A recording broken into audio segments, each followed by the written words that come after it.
Dobro večer, poštovani gledalci, dobrodošli u emisiju Aktualna arena televizije. Na Sretenje 15. februara u Bijeljini je održan zanimljiv skup, zavičajno druženje Tuzlaka. To su ljudi koji su do 1991. godine živjeli nekih 60 km od Bijeljine. Danas žive u Bijeljini, ali i nizu gradova Republike Srpske, a čini mi se sve češće odlaze u inostranstvo. Događaj je zanimljiv i po tome što ima svoju svrhu, ima cilj, okuplja veliki broj građana, barata se sa negdje oko 1000 ljudi i što su tom događaju prisustvovale visoke zvanice i političkog i vjerskog i kulturnog života Republike Srpske, a ne samo ove regije. Dobroveče i dobrodošlicu Danielu Periću, jednom, u stvari predsjedniku organizacionog odbora ovog skupa. Dobroveče. Dobroveče, hvala vam na pozivu ovu emisiju. Koristimo priliku da pozdravim sve vaše gledalce i da se još jednom zahvalim vama na pozivu i što ste propratili druženje Tuzlaka u Bijeljini. U izjavi koju ste dali na samom druženju, na večeri druženja, iznijeli ste između ostalog zanimljive podatke, a to je da je donekle to tradicionalno druženje, ali da je ove godine nekako, da kažem, dostiglo svoj najveći obim u najvećoj mjeri. O čemu se zapravo radi? Kad je počeo, s kojim ciljem i kako to izgledalo ove godine? Pa da, evo, dobro ste to rekli i kada smo pričali na druženju Tuzlaka, ovo je 5. druženje, znači tradicionalno druženje Tuzlaka u Bijeljini. Mi smo mlado udruženje koje već postoji 5 godina i evo za 5 godina smo organizovali 5. druženje Tuzlaka i svake godine na tom skupu bude sve više i više ljudi i moram reći se zapravo traži karta više. Sva neka ta udruženja posle 2-3 godine prestaju sa radom, a mi da kažem ulazimo sve u neke veće i veće projekte, poduhvate i to sve zaista to je skup jedan ljudi koji rade sve to sa emocijom, sa puno energije, želje da svoj kraj nikako ne zaboravimo, već jednostavno da on, kao što smo i naveli u toj cjelokupnoj priči, da i dalje živi u nama i da pokušavamo da on nikad ne ostane zaboravljen. Koliko ljudi, mada je to teško govoriti, je bilo na tom skupu, a čini mi se da to nisu bili samo ljudi iz Tuzle. Ono što sam vidio jeste da ljudi i sa određenom emocijom i sa određenom radošću koji nisu porijeklom iz Tuzle dolaze na taj događaj i jednostavno žele da budu tu. Da, dobro ste to primijetili. Mi smo u prodaju pustili 1000 ulaznica. Znači sve ulaznice su bile prodate. Također imali smo plus goste koji znači, su bili na pozivnicu. I kao što ste rekli, prvi put smo imali sve visoke zvaničnike naše države sa srpskim članom predsjedništva BiH gospodinom Miloradom Dodikom, episkopom zvaničko-tuzlanskim vladikom Fotija, koji, da kažem, je dao blagoslov ovom druženju, koji je bio duhovni pokrovitelj ovog druženja. Također, pokrovitelj ovog druženja jedan je bio od gradonačelnik grada Bijeljine, gospodin Mićo Mičić, i zaista i on su svi prepoznali da ovo udruženje nije jedno obično udruženje, nego udruženje ljudi koji žele da istaknu svoj rad i da to udruženje ne svodi se samo na jelo i piće, nego da ima i humanitarnu priču i priču za naše povratnike koji žive u našoj Tuzlanskoj regiji. Interesantno je da se povela priča upravo oko jedne izjave date na vašem druženju. Mi gledamo kadrove, naravno dok ovo pričamo, režija će pustiti kadrove sa ovoga druženja, a to je odmah mi ćemo krenuti u ovom razgovoru stvari u centar priče, a to je na druženju rečeno da je oko 80.000 ljudi izašlo iz Tuzle. Ja sam, posle toga su slijedili demanti, to ćete nam vi pojasniti. Sam sam juče pogledao popis stanovništva iz 1991. godine i tamo otprilike našao da je 20.000 Srba, 20.000 muslimana tada, 20.000 Jugoslovena, a da je ukupan broj negdje oko 130.000. Sad mi nije bilo jasno da li je to, taj broj od 20.000 je navođen u demantiju. Nije izašlo 80.000 Srba, nego 20.000 Srba, ali meni je ostalo nejasno da li su to podaci o kojima ja pričam. Samo za Tuzlu ili ne, i na što se odnosi ovo 80.000? Šta je zapravo istina? Da, pa moram reći, moram već reći da je možda došlo tu do jednog nesporazuma što se tiče gradonačelnika grada Tuzla, Jasmina Imamovića, koji je, znači, da li slučajno ili namjerno se vodio samo gradom Tuzla, koji je naveo da je 20.000 ljudi izašlo iz grada Tuzla, a ja ću vam reći da je u opštini Tuzlanske regije Tuzla, Banović, Gradačac, Gračanca, Kalesija, Kladanj, Lukavac, Srebrenik, Živince, Sapna i Teoča. Po popisu s 1991. godine živjelo ukupno 484.551 stanovnik, od čega se njih 83.177 izjasnilo kao Srbi. Prema popisu iz 1991. godine živjelo je čak, ovaj podatak je veoma važan, 34.198 stanovnika koji su izjasnili kao Jugosloveni. A svi znamo da su Jugosloveni najčešće izjašnjavali kao etnički Srbi. U stvari da su se Srbi, porijeklom Srbi izjašnjavali kao Jugosloveni. Tako je, svi znamo šta se dešavalo 1991. A vraćamo sada na popis iz 2013. godine gdje sada u regiji, znači regiji Tuzla, živi oko 3.000 Srba. Sad ja postavljam pitanje, znači, šta je bilo sa ovih Srba koji su živjeli 1991. godine sa regije Tuzla i gdje su oni nestali. A opet mi imamo druge podatke što se tiče, znači, ljudi sa terena, pogotovo našeg sveštenstva koje radi tamo na terenu, znači, i oni nam daju podatak da oko 400 domaćinstava koji žive u gradu i regiji Tuzla primaju sveštenika da sveti vodicu, to izjašnjavaju se, znači, kao Srbi i to je ukupno, znači, negdje oko 1000, najviše 1200 stanovnika. Ako uzme se da je 3 člana domaćinstva, mada se radi uglavnom o staroškim domaćinstvima, povratnicima 2 člana. Da, nažalost i to je neka starosna doba, znači preko 50 godina i vrijeme će pokazati da će za jedno 10 godina Srba sve biti manje. Tu temu ćemo otvoriti kasnije, kažete da je oko 1300, a šta je onda do onih 3000? O čemu se radi? Pa, nažalost, to potvrđuje i priču naših povratnika koji žive sada u toj tuzlanskoj regiji, da imaju problem da se tamo pojedini ljudi izjašnjavaju kao Srbi upravo zbog dobijanja mjesta u rad i rada u institucijama njihovim i to zloupotrebljavaju, tako da dobijamo taj broj od 3000.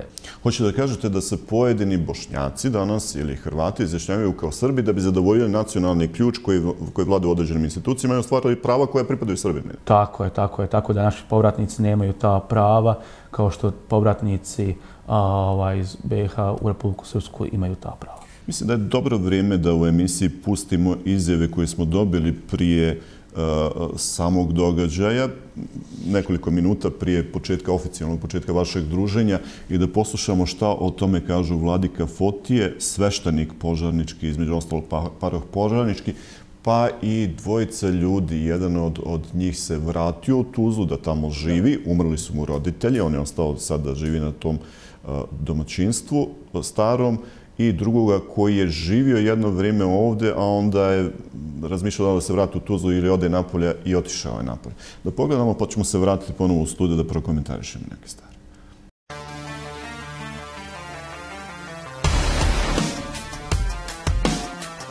Pazite, što se tiče Srba u Tuzli, mi tamo imamo mali broj našega naroda. Nažalost, tako i u čitavoj federaciji, slobodno možemo reći.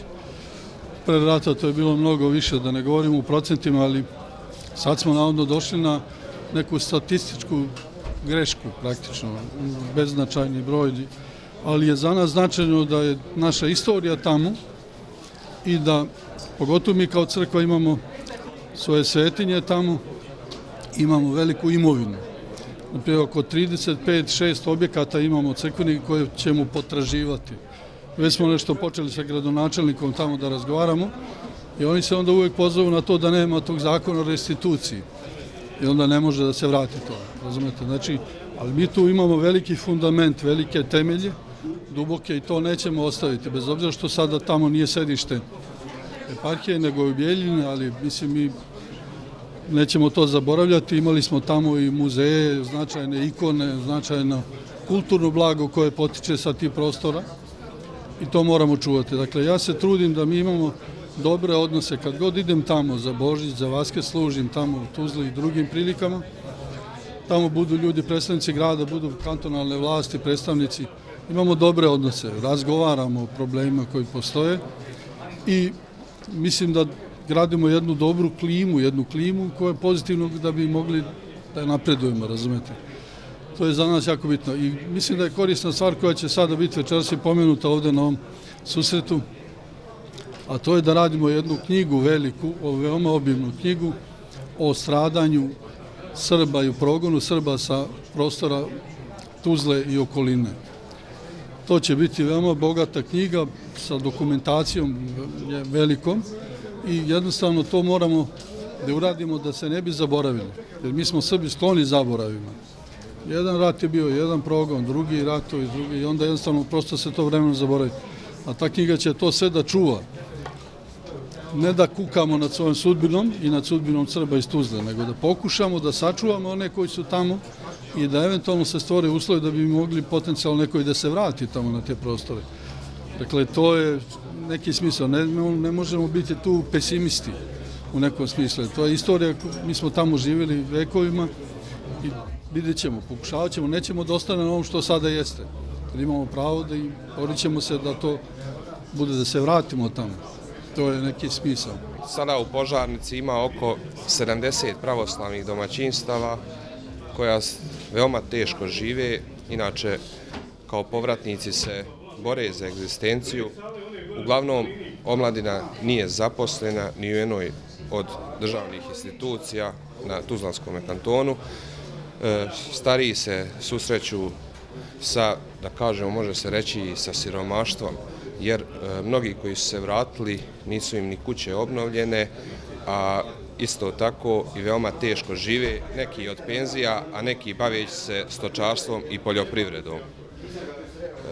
Ono što je važno istaći jeste da je ovo druženje ovde večeras veoma značajno za ljude koji žive trenutno u Požarnici na Tuzlanskom kantonu, jer prošle godine na udruženju upravo ovde u Bijeljini je organizovana jedna humanitarna akcija na kojoj je prikupljeno preko 5000 konvertnih maraka i koje su podijeljene povratnicima koji trenutno, da kažem, i u stvari koji su trajno nastanjeni na području Požarnice i Tuzlanskog kantona. Isto tako, za pohvalu jeste i što će ove godine opet da bude isto tako humanitarna akcija kojom ćemo uspjeti da makar malo ulijemo nade u život, u povratak u Požarnicu, da onako lijepi krajevi se ne zaborave i da Požarnica bude i onima koji su se oselili iz nje, da bude u srcu i da je čuvaju i da brinu o njoj kako o hramu svetome koji je obnovljen u Požarnici, tako i onim mještanima koji su se vratili da tamo žive.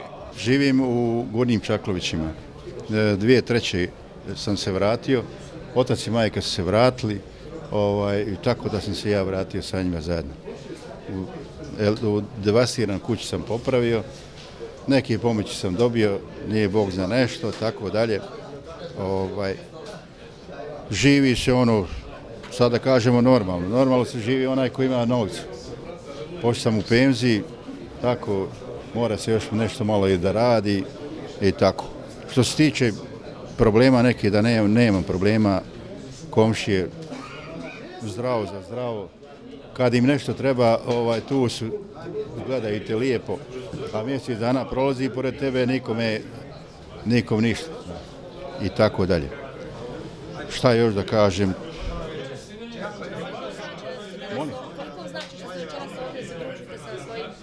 Pa ja sam istiniti Tuzlak i onda došao sam večeras da vidim još neki koje nisam već davno vidio. Tako da ću sad posle ove izjave što kaže ići od stola do stola da se pozdravim sa pojedinim i tako dalje, rodbinom i prijateljima i kumovima i tako dalje. Po vašem mišljenju, šta je ono što bi sad bilo najpotrebnije da se uradi na tom dijelu? Što je to što sprečava ljudi da se vrate tamo i da žive? Pa više ništa nema uraditi, više niko ništa ne može uraditi i ono što je došlo tamo, vratili smo se, bilo je nas gore u Čaklovićima oko 30 kuća, sad da ne mogu sad trenutno izbrojati, ali mislim nema više od 10.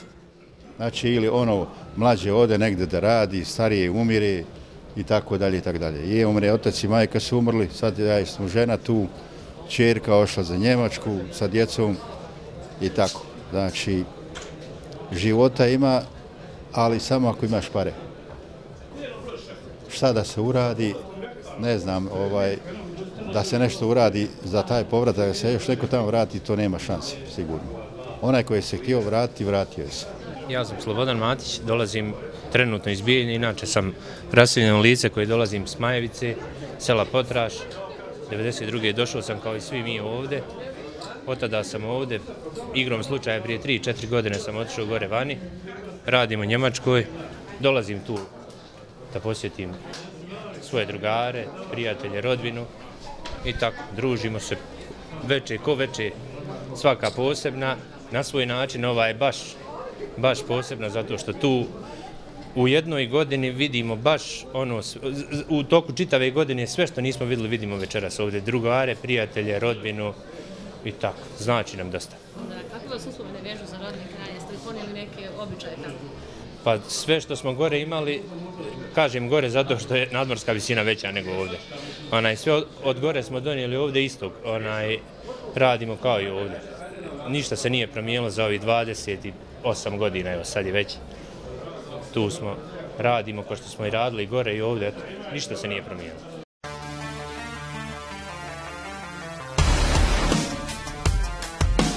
Dobro, Danijele, sami ste mogli da poslušate izjave i u toku same večeri. Znate otprilike o čemu se radi. Paroh kaže da ono što se vraća se uglavnom stari ljudi koji žive od penzije. U stvari, od čega ti ljudi žive i kako je zapošljavanje mladih ljudi na području Tuzle? Govorim na području Tuzle, ne samo grad, nego i okolina. Evo ja ću sad prvo konkretno reći što se tiče Požarnice, to je selo odakle i ja potičem, moji roditelji gdje sam ja živio. Požarnica i ta okolna sela su imali prije 7.000 stanovnika, oko 7.000 stanovnika, a danas živi u Požarnici 70 domaćinstava. Što još jednom potvrđuje da nisu obezbeđeni normalni uslovi za povratak Srbima sa Tuzlanske regije i nažalost to su ljudi koji žive od penzije i koji dobiju poneku pomoć od Tuzlanskog kantona. Zato smo mi i ovo druženje, da kažem, napravili jedan cilj da pokušamo da koliko je našoj moći pomognemo tim povratnicima kroz te neke humanitarne stvari, a također na druženju Tuzlaka je i bila humanitarna tombola gdje smo organizovali da sav prihod od te humanitarne tombole ide za povratnike. Mi smo tu tombolu imali prošle godine 2019 gdje smo pred Vaskrs podijelili 53 novčane pomoći za povratnike sa Tuzlanske regije, znači 5.300 konvertibilnih maraka.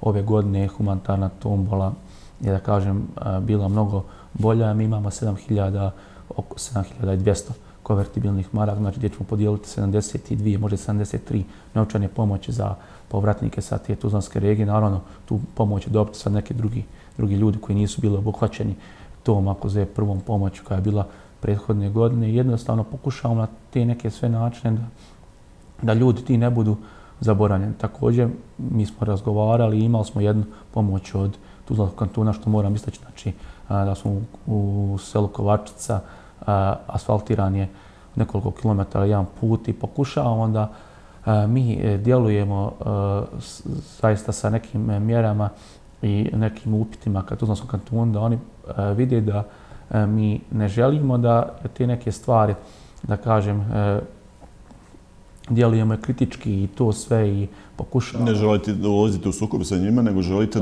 da im ukažete da želite normalno da živite i ostvarujete pravo. Tako je i da ti povratnici nisu zaboravljeni, da nisu prepušteni sami sebi. Jednostavno, sve ove stvari koje sam ja istakao i nabrojao, mi ne želimo da te stvari se zaborave. Jednostavno, mi bi volili da te stvari se nisu desile. Ja kao neko koji je živio u Tuzli, volio da nisam morao da napustim svoje rodno mjesto, svoju kuću, svoje, da pravim to sve iz početka, da moji roditelji rade to. Jednostavno, ja sam volio da živim u Tuzli, ali jednostavno zbog tih stvari mi smo morali da napustimo sve te naše krajeve. Ja kad bih rekao da je moj djed imao 22 duma tamo zemlje i da je obrađivao prije rata, da ja sad to ne mogu da koristim i to sve, da nemam pravo na to, jer te neke stvari, znači zbog tih stvari koji nisu omogućene da normalno se živi povratnicima, jednostavno mi smo, da kažem, našli svoj novi zavičaj u Bijeljini, gdje kažem da smo opet prihvaćeni dobro, ali da smo morali mnogo više da radimo nego ljudi koji su ovdje nastanjeni, koji su ovdje domaći ljudi. Ono što je meni simptomatično u izjavi vladike Fotije, između ostalog, jeste da on kaže da tamo postoji prilična imovina Srpske pravoslavne crkve, tamo je nekada bilo sjedište eparhije. Mislim da pravno formalno možda i danas ješte, mada je bilo nekog prenošenja, da li će biti prenošeno u Bijeljinu ili neće. Priča je u stvari o gimnaziji, da je to u stvari eparhijska zgrada i nekoliko bitnih zgrada. Naravno, poznati trgovci koji su bili srpske nacionalnosti su imali velika imanja po Tuzli, koliko ja znam. Sad, ono što je mi simptomatično jeste da on rekao da mi potražujemo imovinu, želimo da se vrati crkvi, a čini mi se to namjerno sad govorim, jer kažete imali ste tamo neku zemlju koju danas ne možete da obrađujete. Kaže, nije srditi koga je moliti, pa vladika kaže ja ne želim sukob, nego želim saradnju sa vlastima Tuzlanskog kantona da se ta imovina vrati. A sa druge strane, vladika je rekao tamo nema Srba, jer Srbi su svedeni na statističku grešku. Sad je meni to povod za sljedeće pitanje. Imate tamo imovinu, zbog čega ne možete da je koristite? Oni ljudi koji su se vratili tamo, da li mogu da koriste svoju imovinu? I šta će biti sa te imovine tamo ukoliko ljudi ne odlaze tamo? Nego žive možda u Bijeljini, u inostranstvu, u Austriji, Švajcarskoj i tako dalje. Nekako mi je to pitanje skroz nerešeno, ali prvo zbog čega ne koristite svoju imovinu? Da. Evo biste rekli da što se tiče sjedišta eparhije Zvorničko-Tuzlanske, kao i danas u Tuzli sjedište i da kažem, i kad smo razgovarali, kad smo bili kod vladike na prijemu, kad nam je dao blagoslov za ovo druženje Tuzlaka i za knjigu koju ćemo izdati u narednom periodu, mi smo razgovarali sa vladikom i na tu temu i došli smo do nekih informacija koje su nam potvrdili naše sveštenstvo iz Tuzle da imovina, znači objekti lokali koji pripadaju eparhiji Zvorničko-Tuzlanskoj izdaje ako zove grad Tuzla i da kažem dobija priliv određenih sredstava u grad Tuzla, umjesto to da ide kao priliv sredstava crkvi, znači pravoslavnoj srpskoj crkvi u Tuzli, gdje bi oni, da kažem, mogli da jednostavno rasporede i troše ta sredstva jer su to crkveni objekt. Što se tiče konkretno naše imovine, šta će biti, to se postavlja i pitanje i mi često u nekim razgovorima između nas govorimo šta kako dalje, jer da kažem, to se pokušava da se proda na neki bezvrijedan način i da jednostavno bude da Dunum tamo košta, znači negdje oko 500 do 200 konvertibilnih maraka i da se podžabi. Jednostavno mi smo sigurni da tu imovinu ne želimo prodavati, ali jednostavno smo sigurni i znamo da niko od nas nema stvorene uslove tamo da se vrati i da je može da koristi. Sigurno zato i udruženje je napravljeno sa tim ciljem da prvenstveno to se njeguje, znači običaj, tradicija i kultura našeg kraja, da se nikad ne zaboravi ko smo, šta smo i odakle smo. Uspjeli smo da obnovimo tu crkvu koja je jedina bila neobnovljena u Bosni i Hercegovini nakon ovog rata. Znači, udruženje je učestvovalo u toj obnovi. Također, ponovo smo obnovili taj Ilindanski sabor u Požarnici, koji je jedan bio od najpoznatijih, da kažem, sabora prije rata, gdje se okupi preko 3000 ljudi nakon, da kažem, obnove crkve i jednostavno, vjerovatno to nekome i dalje smeta i iako mi, evo, bili ste prisutni na tom druženju, bili ste i za Jelinu Požarci, gdje mi nismo nijednom htjeli da provociramo, da nečim ako zove izazovemo gnev naših, ako zove, da kažem, prijašnjih komšija i to sve, da evo, na ovom druženju moram istaći, nijedna patriotska pjesma nije bila puštana, znači na druženju, da je neko napravio neki incident, jer jednostavno želimo da dostojanstveno se pojavimo, da dostojanstveno odemo, da našim povratnicima ne želimo da pravimo nekakav problem. I ono što vam se dešava jesu uporni incidenti upravo na tim druženjima u Požarnici. U Požarnici, kažem, na Jelinu. Tako je, da, znači, ali mi na svaku neku našu priču, evo, kad smo izdali, znači, film kad je izašao Zločin bez kazne i egzodus srpskog naroda, imali smo demant. Evo, na druženju Tuzlaka imali smo demant. Jelindanski sabor, koji, da kažem, prošle godine za Jelinu bio možda najmasovniji i gdje je možda bio najbolje organizovan.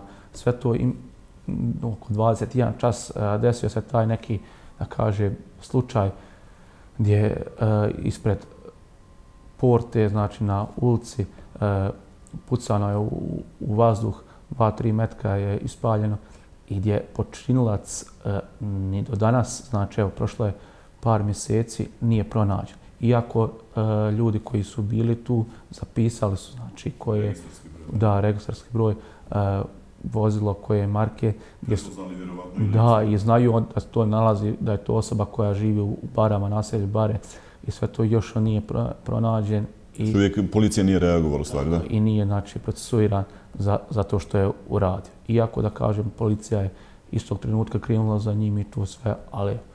U tom trenutku je policija dala izjavu, ukoliko se dobro sjećam, a to je da nisu mogli da rade potjeru, niti su mogli da zaustave taj automobil, ali kako vi kažete, masa svjedoka, masa drugih ljudi je prepoznala samog čovjeka koji je to uradio, a uradio je to da bi, čini mi se da je u pitanju bila čak automatska puška, je li tako? Tako je, po tim nekim informacijama ljudi koji su bili i ostali do kraja, mi smo dobili takve informacije i sve to.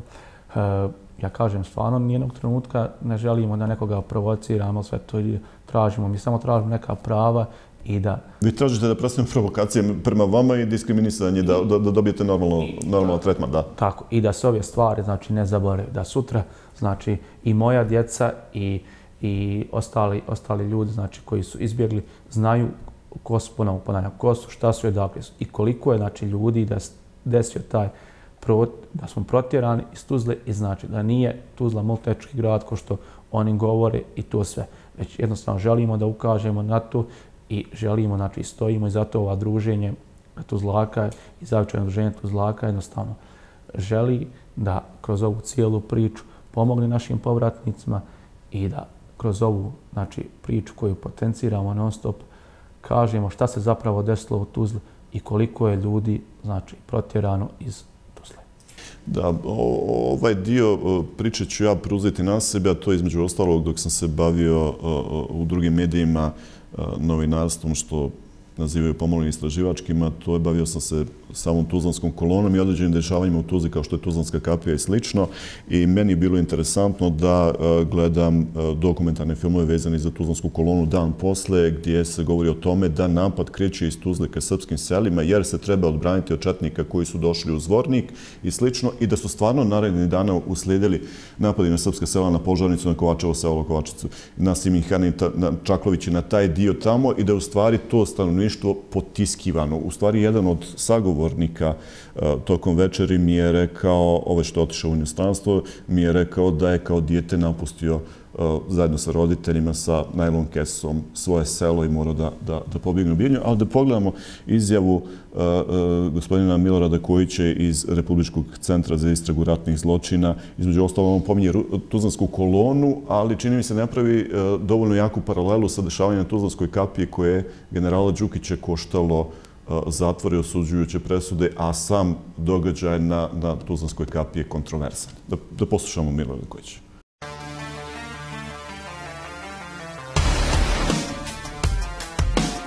Prije svega moram da izrazim svoje jedno veliko zadovoljstvo što sam večera zajedno sa Tuzlacima ovdje na jednom druženju. Moram da kažem da je to počelo na jednom zajedničkom projektu.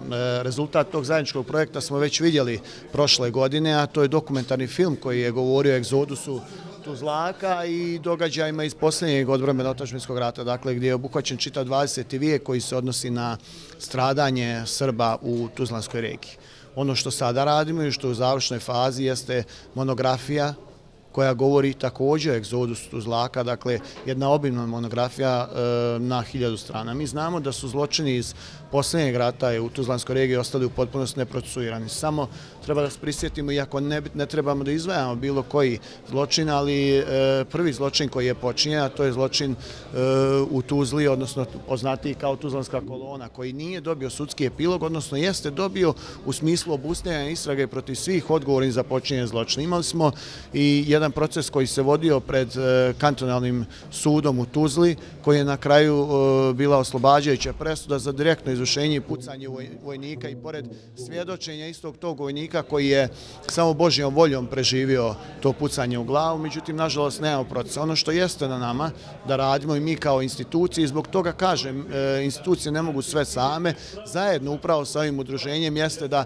sačuvamo od zaborava sve naše stradalnike iz čitavog 20. vijeka i da očuvamo sjećanje na njihovu žrtvu, jer ta žrtva je nama dala slobodu, ta sloboda se zove Republika Srpska i nažalost mnogi od ovih Tuzlaka ne mogu i nemaju šansu da žive u svojim domovima, ali su se skrasili u Republici Srpskoj upravo ovdje jer su izbjegli iz federacije i zato upravo iz tog razloga moramo da se sjećamo svih naših i herojskih podviga i bitaka, ali i svih naših stradalnika. Ne mogu vam reći precizne naravno podatke, ali zato vam govorim upravo o tim prvim napadima i toj Tuzlanskoj koloni. Dakle, mi se nismo organizovali da napadnemo nekog, već su napadali nas, Srbe. Kada govorim nas, govorimo o nama kao Srbima. Mi smo izdali jednu publikaciju koja upravo ovih dana izašla iz štampe, to su žrtve odbrambeno-otadžbinskog rata. Dakle, u toj publikaciji su precizno navedeni podaci o broju ubijenih i stradalih Srba Tuzlanske regije. Ja u ovom momentu ne mogu zaista reći tačan taj podatak, ali ćemo u doglednom vremenu upravo i ovdje u Bijeljni prezentovati te rezultate istraživanja i taj popis koji smo završili.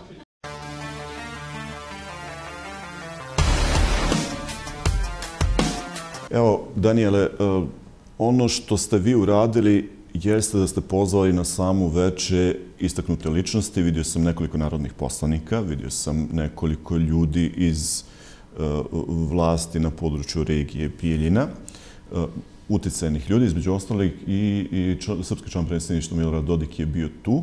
Koliko mislite da su vidljivi vaši problemi i koliko Republika Srpska, pa i mi, da kažem, lokalni stanovnici, domaći stanovnici iz Bijeljine znamo da se to dešava vama, našim sadašnjim komšijama, dojučerašnjim komšijama i iz Tuzle današnjim sugrađanima. Koliko je to uopšte vidljivo na prostoru Republike Srpske? Pa da, evo, dobro ste rekli i evo ponovo ćemo napomenuti da je srpski član predsjedništva gospodin Milorad Dodik bio na druženju Tuzlaka, ali ja moram reći da za tih 5 godina koliko postoji ovo mlado udruženje, mi smo uradili neke projekte.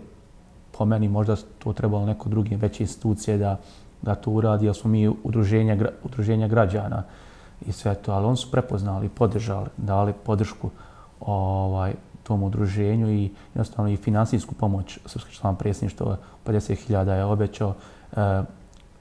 Episko-zvoničko-tuzlanski gospodin Foti je obećao 10.000 jer su oni čuli da smo mi taj film iz sopstvenih sredstava, znači zahvaljujući privrednicima naši koji su u udruženju finansirali taj film koji je koštao 18.000 konvertibilnih maraka. O čemu govori film? Pa film govori o ovoj Tuzlanskoj koloni koju ste vi spomenuli i progon Srba sa Tuzlanske regije i zapravo početak rata u Tuzli i to sve.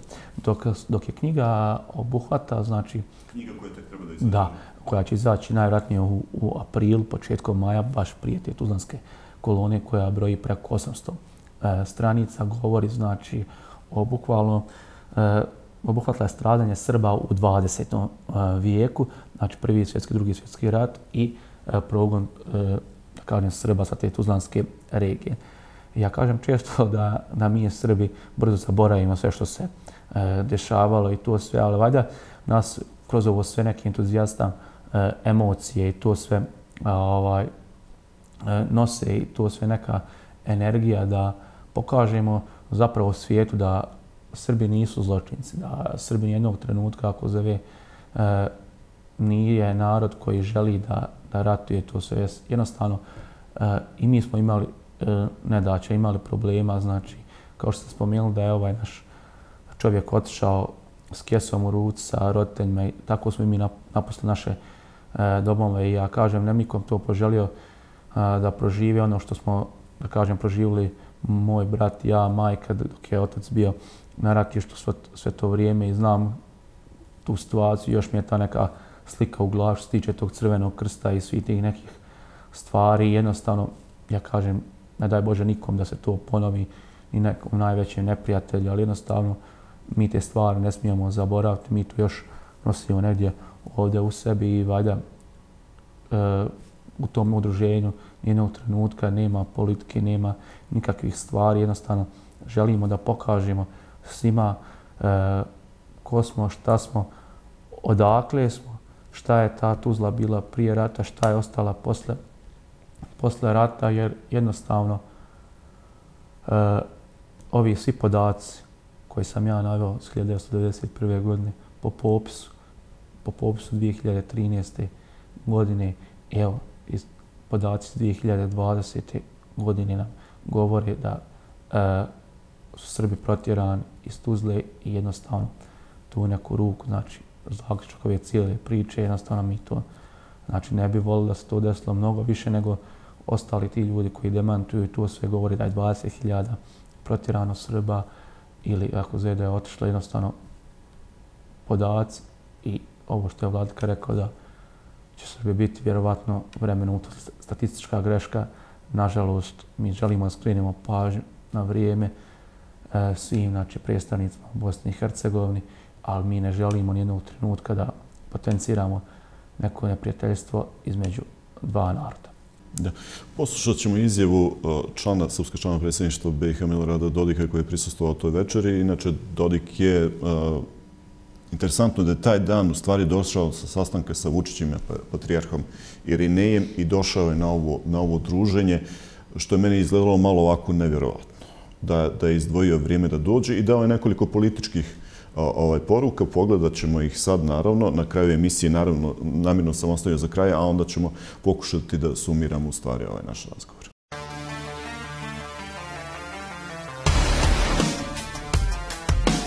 Samo oni mogu da razumiju koliko je teško napustiti svoju kuću, svoj stan, doći u novo, ali ja vjerujem da je ovo njihov sada stvarni zavičaj, definitivni zavičaj i da u tom pogledu razvoj njihovih porodica, razvoj njihovih poslova, biznisa, školovanje njihove djece apsolutno se odvija pod jednakim uslovima kao i što je to za svakoga ovdje u Republici Srpskoj. Zahvalan sam svim ljudima u Republici Srpskoj za povjerenje koje imaju. Danas je veoma važno da budemo okupljeni ponovo oko ideje Republike Srpske. Republike koja je prošla naravno i rat, koja se odbranila u ratu, koja se gradi u miru, ali osporava od strane različitih instanci. Tako i ovaj put ta ista republika napadnuta je od strane ranije visokog predstavnika, sada putem Ustavnog suda pokušava se pod plaštom priče o vladavini prava izmanipulisati Srbima, podmetnuti odgovornost i krivica, zato što brane svoje što već imaju. Dakle, već nekoliko puta taj isti Ustavni sud je donio odluku i presudio da imovina nesporno pripada entitetu. Učinio je to u slučaju Brčkog distrikta gdje je rekao da javna imovina pripada Brčkog distriktu. A samo u slučaju Republike Srpske učinio je to da kaže da 90.000 hektara treba da sada bude pod kontrolom i upravom zajedničkih institucija. Naravno da je to pređena crvena linija i da je od Ustavnog suda dosta. I da je od strane i zemalja Zapadne Evrope dosta i od Amerike dosta. Dakle, mi imamo pravo na našu političku borbu, institucionalnu borbu. Ona se odvija u okviru našeg parlamenta i naravno našim ponašanjem u zajedničkim institucijama. Kako to izgleda, mogli su juče da vide na Domu naroda. Tako će biti sve. I mi ne treba da budemo kolebljivi u tom pogledu. Dakle, ljudi obični trebaju nama da daju podršku. Ja ih pozivam na tome. To je veoma važno. Veoma je važno da se okupe sve političke snage u Republici Srpskoj oko toga.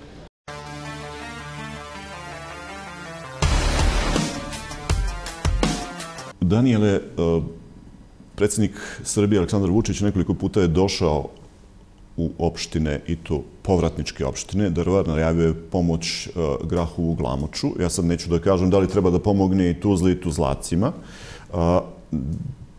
Čini mi se kao da rukovodstvo ili Srpski član predsjedništva ili SNSD kao vodeća partija počinje da govori o ljudima iz Federacije BiH, naročito o povratnicima, da se bori za njihova prava, za njihovo učešće u vlasti, za to da budu zaposleni u državnoj upravi itd. Da li to, po nekom vašem mišljenju, može da napravi neki pomak i kada govorimo o Tuzli i Bijeljini ili ne? Šta bi eventualno moglo da se promijeni? Pa da, evo, da kažem, mnogo ljudi nije očekivalo da će se srpski član predsjedništva pojaviti u restoranu Grad na druženju Tuzlaka u Bijeljini. Međutim, on je shvatio da zaista ako imamo problem, da Srbi u federaciji nemaju prava koliko imaju prava povratnici u Republiku Srpsku i jednostavno ovakva udruženja, ovakvi skupovi sigurno skreću pažnju na sebe, na te povratnike. Jednostavno ako budemo svi zajedno radili ka tom cilju, iskretali pažnju i pritiskali te ljude koje vode te, da kažem, opštine, gradove, a i najveće činovnike Bosne i Hercegovine, sigurno da ćemo uspjeti i da će povratnici imati sve veća prava i da kažem na kraju krajeva da će se mnogi ljudi onda odlučiti da vrate u svoje krajeve jer će imati neke određene benefite kao što povratnici imaju u Republici Srpskoj. Spominjali smo da kažem, tu situaciju koja se desila za Ilinu u Požarnici. Ja sam siguran da se to desilo u Republici Srpskoj, da bi taj počinilac bio odmah procesuiran, uhapšen i pokazan za primjer da se to ne smije raditi. Međutim, to kod njih nije, ali evo, ja kažem, kroz ovo sve, znači, udruženje stoji iza svih stvari što se tiče Tuzlaka, iza svake izjave i mi ćemo nastojati, znači, kad izađe znači, film je već izašao, kad izađe ova knjiga, znači u aprilu, početkom maja, da iza svake stranice stojimo, znači iza svakog podatka, jer zaista ova knjiga, znači, nije samo napisana, kao što kaže naš narod, s brda dola, nego se radi na njoj 3 godine. Šta ona u stvari donosi? I statističke podatke i pojedine zločine opisane i pojedini ljude, opise pojedinih događaja, situacija, šta? Tako je. Znači, ja kao što sam već rekao, znači, knjiga je obuhvatila 20. vijek, znači, sva ta neka ratna dešavanja koja se desila u Tuzli i progona ako zove Srba sa Tuzlanske regije. Ali, znači, to je knjiga, znači, koja ima preko 800 stranica i mi smo u planu da tu isto knjigu prevedemo i na engleski jezik, možda još na neki drugi jezik, jer jednostavno želimo da pokažemo i svijetu. Ne da mi to nismo pisali samo za nas i za stanovnike Bijeljine i Tuzle, nego za čitavu Republiku Srpsku, ali i svijet. Jednostavno, možda da smo pisali to nakon rata i to se možda mnogi ljudi, ako zove, ne bi bili procesuirani, koji su procesuirani, a drugi ljudi koji nisu procesuirani, bili procesuirani. To znači, jer jednostavno, ali i naše institucije, ponovo ponavljam, moraju da shvate ozbiljno ovaj problem koji imamo mi. I ja kažem, evo, ovo je stvarno, još jednom se zahvaljujem vama što ste mi dali priliku da govorim, što ste nam omogućili sav ovaj medijski prostor jednostavno, jer imali smo i utisak i prije i sve to da su u neku ruku ti, da kažem, i mi kao izbjegla raseljena lica ovdje možda, iako je to sad, da kažem, pojam koji se više ne koristi, ali evo, stvarno mi smo, da kažem, sad ovdje i domaći i sve to, ali sigurno da je i nama bilo teško u tom nekom periodu, pogotovo dok su se pravile te kuće i dok su naši roditelji morali, većina tih ljudi morala da radi po 2-3 posla da bi mogli da preživimo i da ostvarimo neke normalne uslove za život. Ko je izdavač knjige? Ko priprema knjigu? Rekli ste da je svaki podatak provjeren. Da. Znači, pored eparhije Zvorničko-Tuzlanske koje su izdavač ove knjige, znači centar, znači na čelu čiji je gospodin Milorad Kojić, također Ministarstvo za bezbjednost i Zavičajno udruženje Tuzlaka. Tuzlaka zajedno. Da još jednom na kraju emisije ponovimo, nismo se dogovarali odmah da kažem oko ovoga, čime ću da zaključujem emisiju, a to je da ponovimo još jednom ovo pitanje.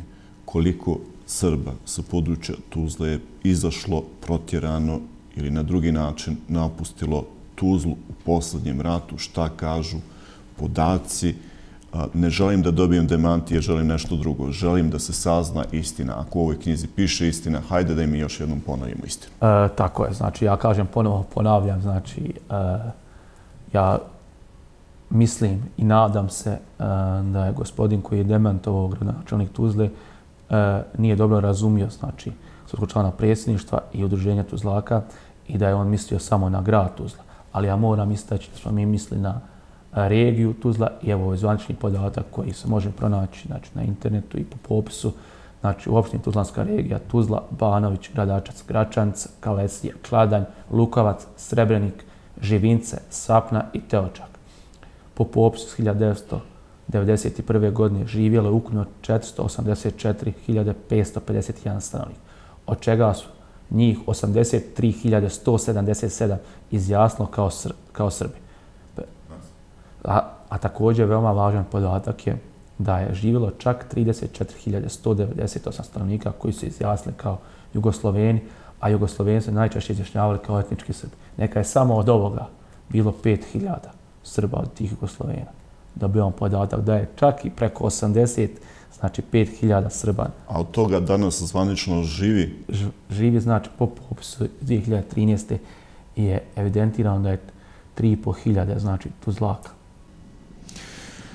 Ne znam šta reći. Nadam se, knjiga donosi, čini mi se, neko oslobođenje, neko zadovoljenje pravde, neku sigurnost nasuprot onome što ste do sada imali, a to je zaborav, zatamnjenje i nedovoljno viđenje vaših problema. Čini mi se da su nekako životni problemi pojeli tu istinu koju vi sad vraćate gore, vraćate ponovo u svakodnevni život.